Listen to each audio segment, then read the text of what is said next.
A veces con material asequible, material que tengamos de a codo o cosas así, podemos sacar adelante nuestros proyectos y disfrutar haciendo lo que nos gusta.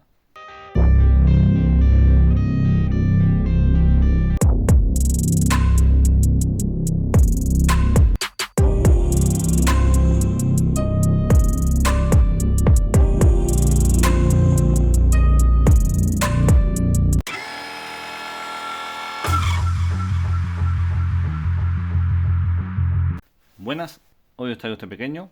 Este es el de Soho, el que quise hacer con un estilo diferente, una especie de estilo balsa.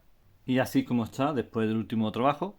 He visto que por algunas zonas está creando yemas nuevas, zonas donde no tenía ramas, y eso está genial. Pero bueno, de momento no me puedo hacer mucha ilusión con eso, por el tiempo en el que estamos. Lo mismo esas yemas no prosperan. La intención del trabajo no era esa, no era buscar nuevas yemas, era solo dejarlo preparado para la próxima temporada, ya que esta temporada se ha portado bastante bien, ha tenido un buen desarrollo y ha avanzado bastante. En este vídeo lo que intento es dejaros una, digamos, evolución sobre este árbol de esta temporada, para que veáis que con un material asequible, de a codo, esqueje, de algo que tengamos, podemos sacar adelante nuestros proyectos, nuestras ideas y por supuesto disfrutar de lo que nos gusta, que son los bonsái.